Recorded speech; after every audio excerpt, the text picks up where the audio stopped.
समस्त को praise the Lord जय मसीह की आसतु आज आम ईश्वर जीवन वाक्य बाइबल आम कि देखा भाई भौणी मैंने आशा करे आपण मैंने खुशी अच्छा आनंद अच्छा ईश्वर वाक्य सबुदिन शुणुअ तो देखु आज आम पढ़ा आदि पुस्तक अध्याय 19 आम देखा जे 11 रु देखु लिखा जाए पुणी द्वार निकटवर्ती सान और बड़ समस्त को अंध कराइले तहिरे से माने द्वार खोजु खोजु परिश्रांत हेले अनंतर से व्यक्ति माने लोटों को कहले ए स्थान रे तुमर आउ किए किए अछंती जुआई और तुमर पुत्र कन्यादी जेते लोक ए नगर रे अछंती से समस्त को स्थान रु नहीं जाओ। देखो जेते बेले परमेश्वर जो लोक माने आसी अछंती सेठारे आसी अछंती सोदम को कहीं आसी अछंती कि से सोदमर लोक मैंने जिते बास करुले से समस्त लोक कौन थे ठारे पापिष्ट थिले एवं सोदम नगर को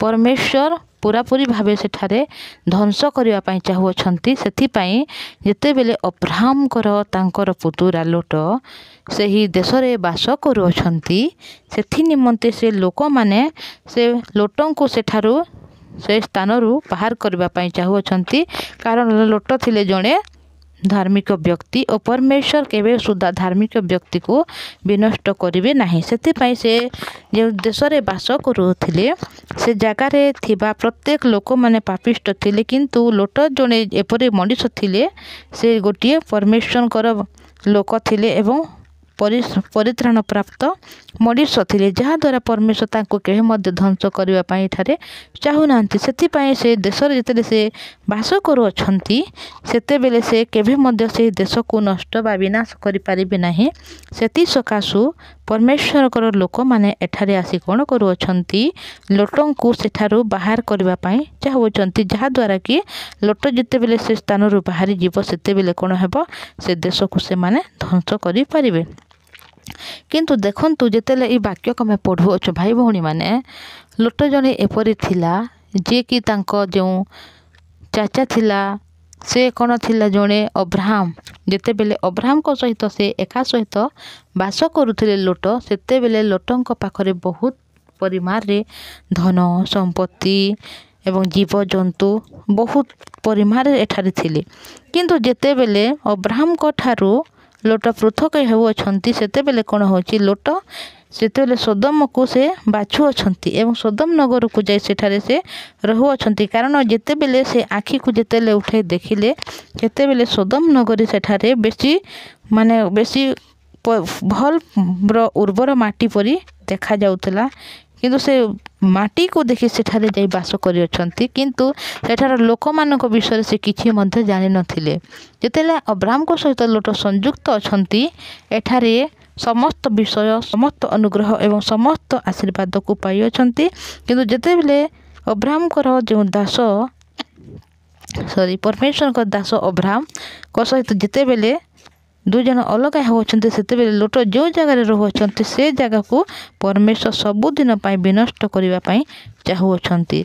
देखंतु जेतेले से लोक माने एठारे से जगह को देखिबा पाई जाउछंती देश को अनुसंधान करबा पाई जाउछंती सेठारे से सदम नगर वासी माने समस्ते से तीन लोक ईश्वरंकर से समस्त को माने खोजु अछंती एवं से समस्त को बाहर कर बोली कहउछंती किंतु ए माने केबे मध्य बाहर करू नाहंती बरं से माने जिते बेले बाहर करिले नहीं सेते बेले कोन करुअछंती समस्ते आसी से माने द्वार को मारुअछंती एवं सेते बेले से तिनी परमेश्वर का लोक माने जो थिले से माने से लोटों को निज भीतर को टाणी आनी कबाट बंद करी अछंती एवं समस्त को एठारे कोन करुअछंती अंध कर देउछंती एवं समस्त एठारे द्वार को खोजु अछंती एवं केही मध्य पाउ नाहंती अनंतर से ही व्यक्ति माने लोटों को कहले ए स्थान रु तुमर आउ किए किए अछंती देखंतु एठारे कहउछंती कि तुम छडा आउ मध्य किए एठारे अछंती कि बोली तुमरे जय तुमर पुत्र कन्या दी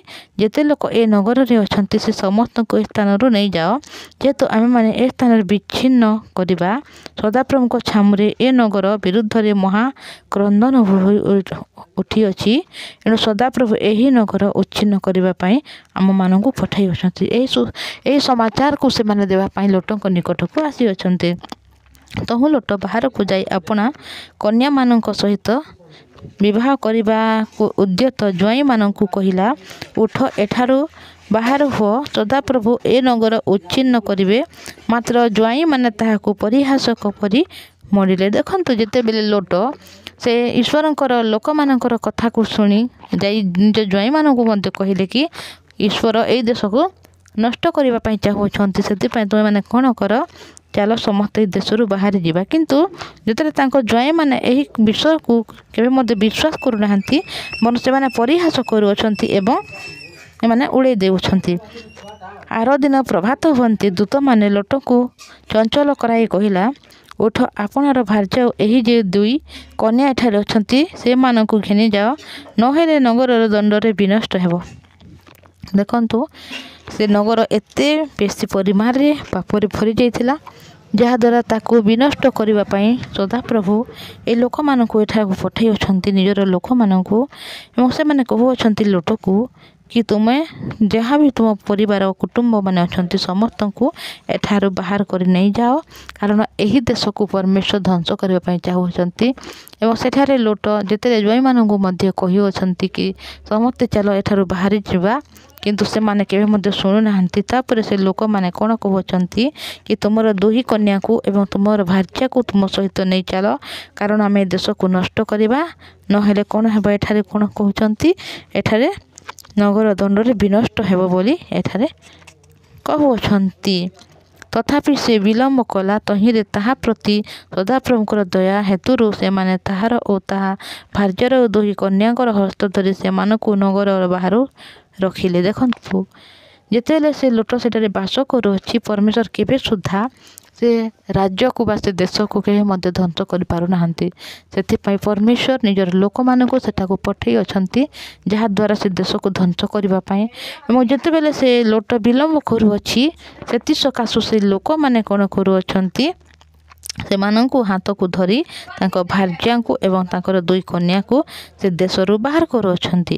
ଦେଖନ୍ତୁ ଭାଇ ଭଉଣୀମାନେ, ଏ ବାକ୍ୟକୁ ଯେତେବେଳେ ପଢ଼ୁଅଛୁ, ହୋଇପାରେ ଆମ ଜୀବନରେ ଆମେ ଆମ ପରିବାରରେ ଆମେ ଏକୁଟିଆ ଯିଏକି ଈଶ୍ୱରଙ୍କୁ ଜାଣିଅଛୁ, ଆମ ପରିବାରରେ ଏପରି ଆମେ ଅଟୁ, ଆମେ ବେଶୀ କଷ୍ଟରେ ଥାଇପାରୁ, ସମସ୍ୟାରେ ଥାଇପାରୁ, କାରଣ ଆମେ ଯେତେବେଳେ ଗୋଟିଏ ପରିବାରରେ ଜଣେ ଈଶ୍ୱରଙ୍କୁ ଭୟ କରେ ବା ପରିତ୍ରାଣ ପାଇଥାଏ ବା ପରମେଶ୍ୱରଙ୍କୁ ଯେ ଜାଣିଥାଏ, ସେ ପରିବାରରେ ଏକୁଟିଆ ରହିବା ବେଶୀ ଦୟନୀୟ ହୋଇଥାଏ। କାରଣ ସେ ତା ହୃଦୟ ସହିତ କାହାରି ହୃଦୟ ମଧ୍ୟ ସଂଯୁକ୍ତ ହୋଇପାରେନି ଏବଂ ତା ହୃଦୟର ହାର୍ଟକୁ ସେୟାର କରିବା ପାଇଁ ମଧ୍ୟ କେବେ କାହାରିକୁ କହିପାରେନି। ସେଥିପାଇଁ ବେଶୀ ସମସ୍ୟା, ବେଶୀ କଷ୍ଟ ମଧ୍ୟ ହୋଇଥାଏ।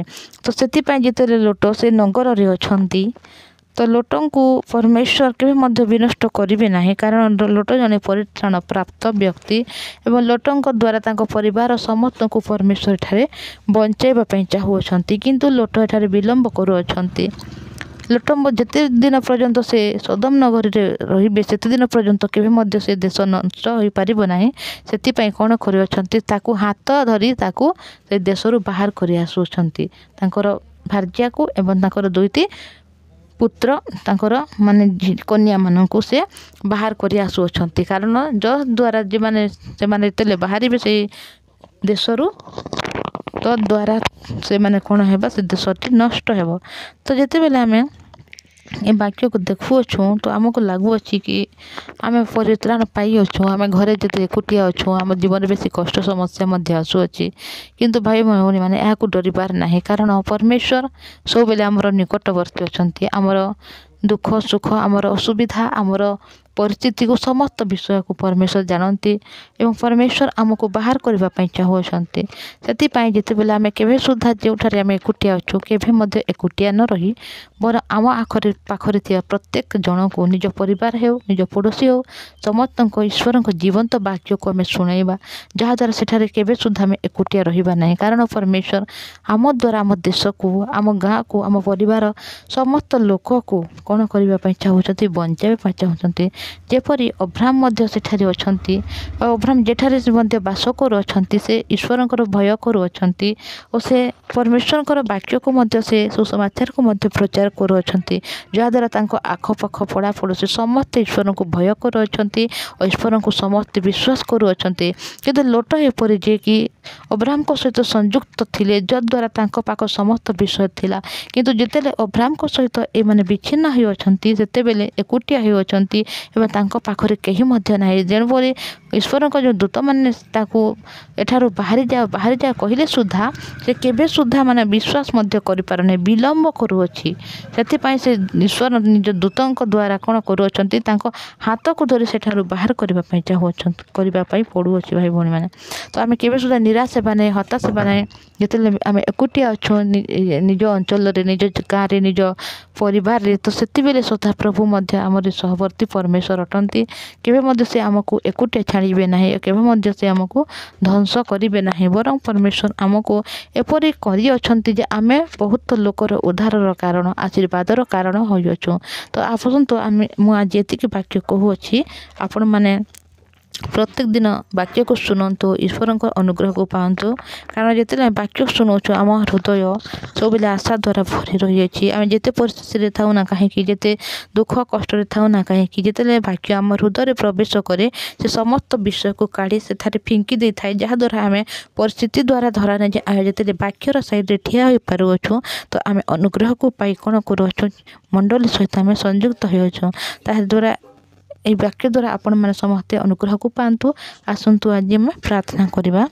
ଧନ୍ୟବାଦ ପବିତ୍ର ପରମେଶ୍ୱର ପିତା, ଧନ୍ୟବାଦ ଦେ ପ୍ରଭୁ, ଦୟା କରିଅଛ, ଅନୁଗ୍ରହ ଦେଲ, ତୁମର ନିକଟକୁ ଟାଣି ଆଣିଛ ସଦାପ୍ରଭୁ ପବିତ୍ର ପରମେଶ୍ୱର ପିତା। ଆଜି ଯେଉଁ ତୁମର ଜୀବନ୍ତ ବାକ୍ୟକୁ ଦେଇଅଛ ପ୍ରଭୁ ଆମ ଜୀବନରେ ପ୍ରଭୁ, ଧନ୍ୟବାଦ ପ୍ରଭୁ। ଏ ବାକ୍ୟ ଶୁଣୁଥିବା ପ୍ରତ୍ୟେକ ଭାଇ ଭଉଣୀମାନଙ୍କୁ ଦୟା କରୁଣା କର ପ୍ରଭୁ। ହେଇପାରେ ମାନେ ଏକୁଟିଆ ଅଛନ୍ତି ଯିଏକି ଈଶ୍ୱରଙ୍କୁ ଭୟ କରୁଅଛନ୍ତି, ମାନେ ଏକୁଟିଆ ଅଛନ୍ତି ଯେଉଁମାନେ କଷ୍ଟ ପାଉଛନ୍ତି, ସମସ୍ୟା ପାଉଛନ୍ତି ପ୍ରଭୁ, କିନ୍ତୁ ଏ ସମସ୍ତଙ୍କୁ ତୁମେ ସମ୍ଭାଳି ରଖିଅଛ ପ୍ରଭୁ। ପ୍ରଥମରୁ ତୁମମାନଙ୍କୁ ତୁମେ ମନୋନୀତ କରି ବହୁତ ଲୋକର ଉଦ୍ଧାରର କାରଣ କରିଅଛ, ନିଜ ପରିବାରର ଉଦ୍ଧାର କାରଣ କରିଅଛ ପ୍ରଭୁ, ଆଶୀର୍ବାଦର କାରଣ କରିଅଛ। ଧନ୍ୟବାଦ ପ୍ରଭୁ, ଏମାନଙ୍କୁ ତୁମେ ଆଶୀର୍ବାଦ କର, ତୋର ବାକ୍ୟ ଦ୍ୱାରା ସଂଯୁକ୍ତ କର, ତାଙ୍କ ହୃଦୟରେ ବିଶ୍ୱାସକୁ ସ୍ଥାପନ କର ପ୍ରଭୁ, ଯାହାଦ୍ୱାରା ଏମାନେ କେବେ ମଧ୍ୟ ପରିସ୍ଥିତି ଦ୍ୱାରା ଧରା ନଯାଇ, ଝୁଙ୍କି ନଯାଇ ପ୍ରଭୁ, ବାକ୍ୟର ସାଇଡ଼ରେ ଠିଆ ହୋଇ ସମସ୍ତ ବିଷୟରେ ଯେପରି ବିଜୟୀ ହେବାକୁ ପାରିବେ ସାହାଯ୍ୟ କର ପ୍ରଭୁ। ଏମାନଙ୍କର ଯଦି କୌଣସି କାର୍ଯ୍ୟ ନାହିଁ କାର୍ଯ୍ୟ ଦିଅ, ଜବ୍ ନାହିଁ ଜବ୍ ଦିଅ, ଚାକିରି ନାହିଁ ଚାକିରି ଦିଅ ପ୍ରଭୁ, ବରଂ ଏମାନଙ୍କର ସମସ୍ତ ବିଜନେସ୍କୁ ମଧ୍ୟ ତୁମେ ସକ୍ସେସ୍ କର ପ୍ରଭୁ ପବିତ୍ର ପରମେଶ୍ୱର ପିତା। ପ୍ରାର୍ଥନା କରେ ପ୍ରଭୁ, ରୋଗ ଦୁଃଖ ପୀଡ଼ା ଯନ୍ତ୍ରଣାରେ ଥିବା ପ୍ରତ୍ୟେକ ସଦସ୍ୟକୁ ତୁମେ ସମ୍ଭାଳି ରଖ, ସମସ୍ତଙ୍କୁ ସୁସ୍ଥତା ଦିଅ ପ୍ରଭୁ। ପୁଣି ଏ ଭାଇ ଭଉଣୀମାନଙ୍କୁ ତୁମରି ପ୍ରେମ ଦ୍ୱାରା ପିତା ବାନ୍ଧି ରଖିଅଛ, ପୁଣି ସମସ୍ତଙ୍କୁ ତୁମର ଜୀବନ୍ତ ବାକ୍ୟ ଶୁଣିବା ପାଇଁ ଆଶୀର୍ବାଦ ଦିଅଛ। ଜୀବନ୍ତ ବାକ୍ୟକୁ ଯେପରି ଶୁଣିବେ ତାଙ୍କ ହୃଦୟ ମନକୁ ବନାଅ, ଯେପରି ବାକ୍ୟ ପଢ଼ିବାକୁ ପାରିବେ ଆଶୀର୍ବାଦ କର ପ୍ରଭୁ। ସମସ୍ତ ବିଷୟରେ ଯେପରି ପିତା ସୁସମାଚାର ପାଇଁ ନିଜର ଜୀବନକୁ ପିତା ପରମେଶ୍ୱର ବଞ୍ଚିବାକୁ ପାରିବେ ସାହାଯ୍ୟ କର ପ୍ରଭୁ। ସେଥିପାଇଁ ତୁମର ମହାନାମକୁ ଧନ୍ୟବାଦ ଦିଏ ପବିତ୍ର ପରମେଶ୍ୱର ପିତା। ମୋ ପ୍ରତ୍ୟେକ ପ୍ରାର୍ଥନା ଶୁଣିଅଛ, ଉତ୍ତର ଦିଅଛ, ଧନ୍ୟବାଦ ଯୀଶୁଙ୍କ ନାମରେ ପ୍ରାର୍ଥନା ମାଗୁଅଛି, ଆମିନ୍। ସମସ୍ତଙ୍କୁ ପ୍ରେଜ୍ ଦ ଲର୍ଡ। ଯେ ମୋ ଶିଖି ଭାଇ ଭଉଣୀମାନେ ଏ ବାକ୍ୟକୁ ଶୁଣନ୍ତୁ, ଅନୁଗ୍ରହକୁ ପାଆନ୍ତୁ ଏବଂ ଏପରି ମୋ ବାକ୍ୟ ଶୁଣିବା ପାଇଁ ଯେତେବେଳେ ଭିଡ଼ିଓ ଅପଲୋଡ଼ କରିବି ସମସ୍ତଙ୍କ ପ୍ରଥମରୁ এই ବାକ୍ୟ ଶୁଣିବା ପାଇଁ ଚାହୁଁଛନ୍ତି ତାହେଲେ এই ଚ୍ୟାନେଲକୁ ଆପଣମାନେ ସବସ୍କ୍ରାଇବ୍ କରନ୍ତୁ।